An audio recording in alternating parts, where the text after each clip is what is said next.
On our property, there were old abandoned pieces of a shed and car long left unused.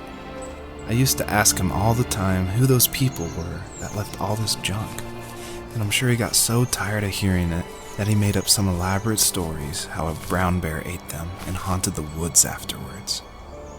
What's funny is I think it made those people seem more real, growing up thinking they were still hanging out like they couldn't say goodbye.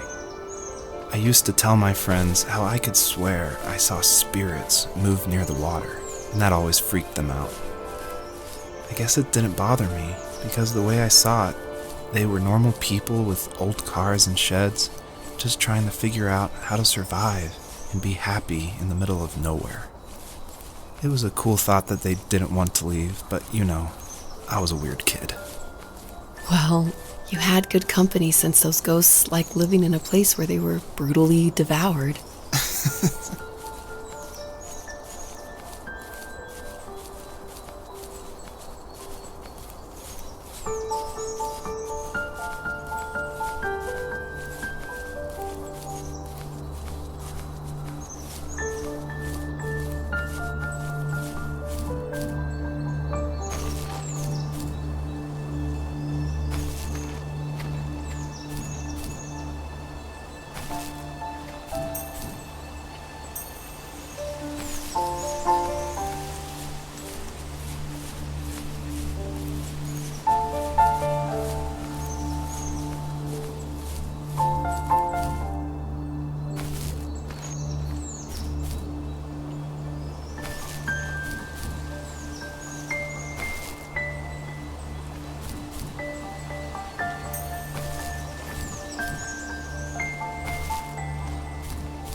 My dad built a lot of stuff in his free time. If he wasn't watching fly fishing or reading Tom Clancy novels, he was carving something.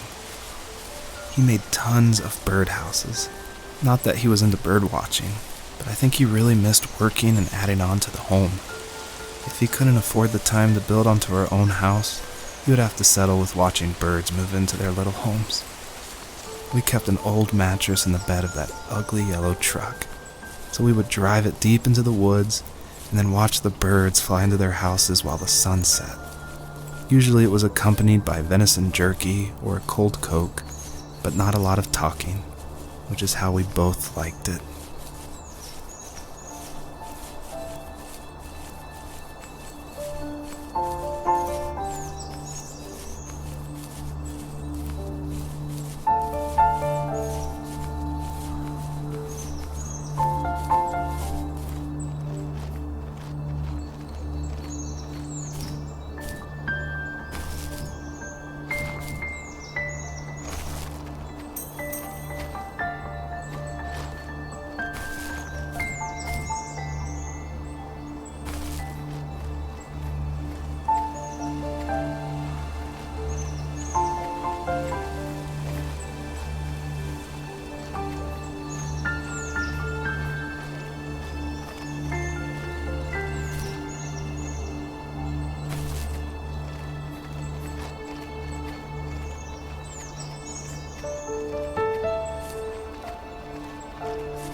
We were happiest underneath the evergreens.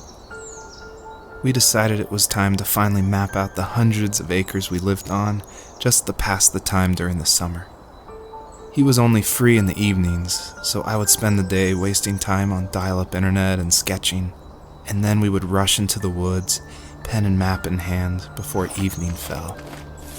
Sometimes, the aurora borealis would cast a cold green glow on the mountainside, and we would finish our route underneath a twilight sky.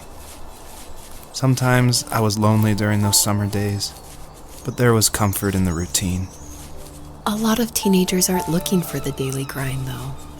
There's nothing wrong with wanting to get out, to leave your childhood home. You wanted to progress, to make something of yourself. Yeah, you're right. That house. I'm sure it's the same as how I left it. But then why does it feel so different? I doubt you're the only adult to have looked back and asked that question.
even at my most distant, at the times when I detested him the most, he kept reaching out. For a year straight, he asked me every week when we were going camping. I thought he was just dense. Eventually, to shut him up, I agreed.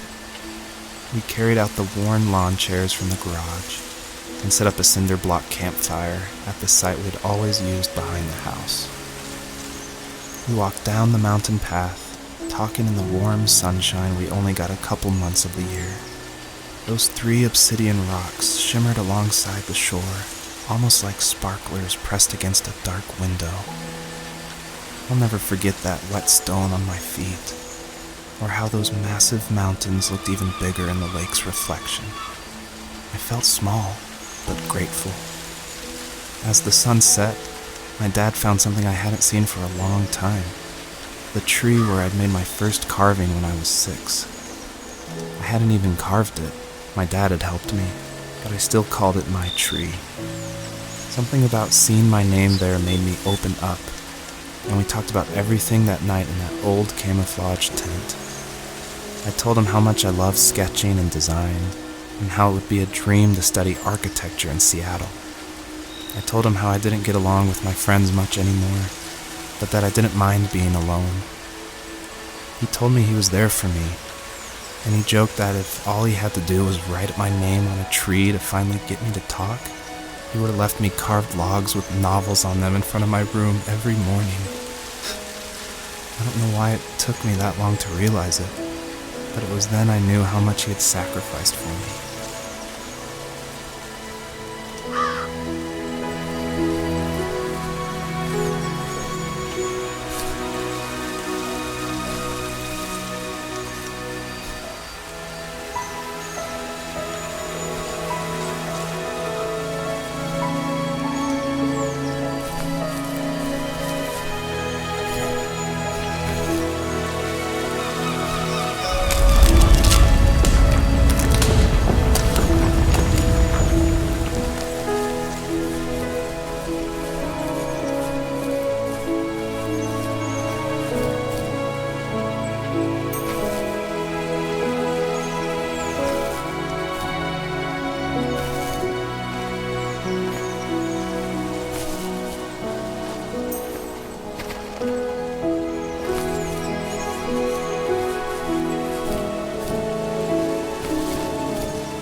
Stood nearby, unfazed, like nothing was wrong. My dad is dead, and he's never coming back, Rachel. I can tell you these stories, but I can never reminisce with him again. He can never hold a grandchild that we'll probably never be able to have. I can never talk to him again, and I'll never be able to say I'm sorry for everything.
I need to go to bed. I just can't talk about this anymore. Good night.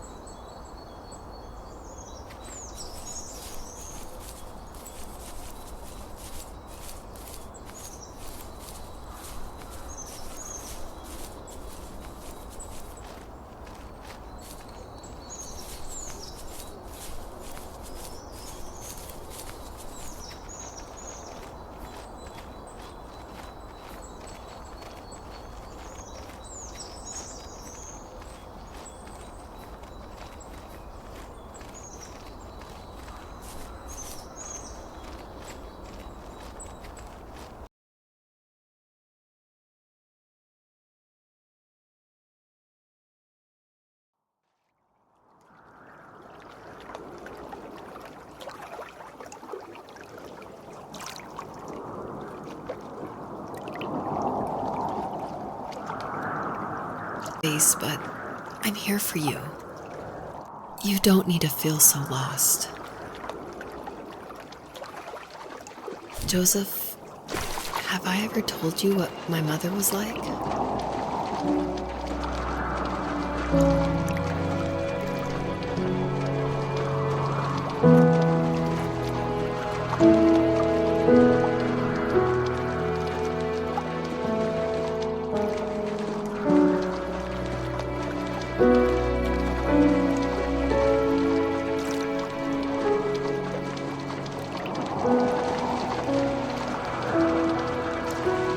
You know what it's like not to have a mom at home. And you know how hard that made my childhood. What helped me was watching the birds in the morning before the school bus came. I thought that my mother was one of those birds, and it made me want to be free like her. My mom taught me how to fold origami cranes while she was in the hospital. So I told myself I would fold one every day until I could fly myself.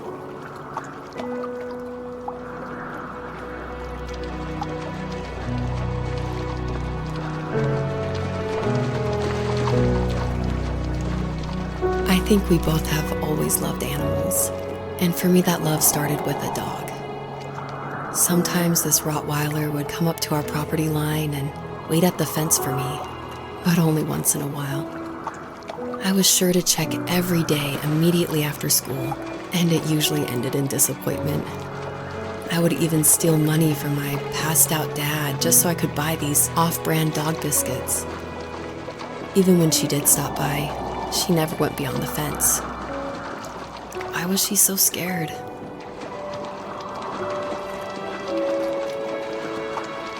I think my dad was the opposite of your dad in almost every way, except he was in the military as well. He coped with alcohol of every kind. The trailer started falling apart, he got angry, and I withdrew. More and more I became the weird, quiet kid who made lots of origami birds and carried dog biscuits around. I think we were pretty similar when it came to being the weird kids. And that same sincerity in college was one of the reasons I was so drawn to you. Life got worse and worse, and at one point, I really didn't think I could survive another day with my soul still intact. I had no real friends, let alone neighbors, since we lived in the middle of nowhere. I should have talked to my teacher, but I was scared what he would do if he found out. As I waited for the school bus one morning, I walked around until I found something in an abandoned shed. Something I can't put into words.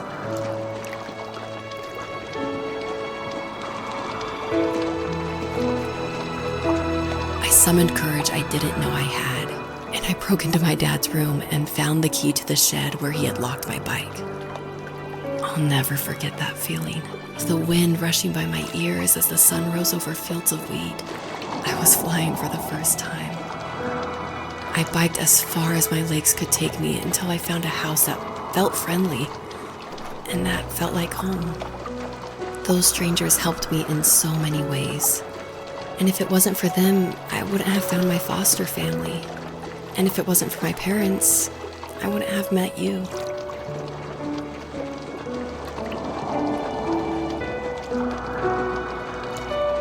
You have strength, Joseph, and you're not as alone as you think. It's all just so pointless, just waiting for life to happen. It's like having the home I always wanted is cursed out of my reach. The thought of being a parent myself, how could I do that when I couldn't even be a good son? I'm sorry, I know what you're saying. I just don't know how things will work out. These quiet hours will turn into years. We'll wonder which roads passed us by. Then we'll forge a new road together. Besides, I discovered for myself that one fateful morning where any hopeful road leads to. There may be thorns and mist, but it always leads to the same thing. And what's that? Family. I'm so glad that you're part of my family, Rachel. And I'm glad you're part of mine.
Fox knew her last cub would be waiting for her at the first tree. She was almost there. The rain cascaded onto the jade valley where the entrance to the tree was. Life was protected there, because that's where life began. It was now only a mother and a daughter left. Items from my life still dotted the ground as she moved closer to her destination and destiny.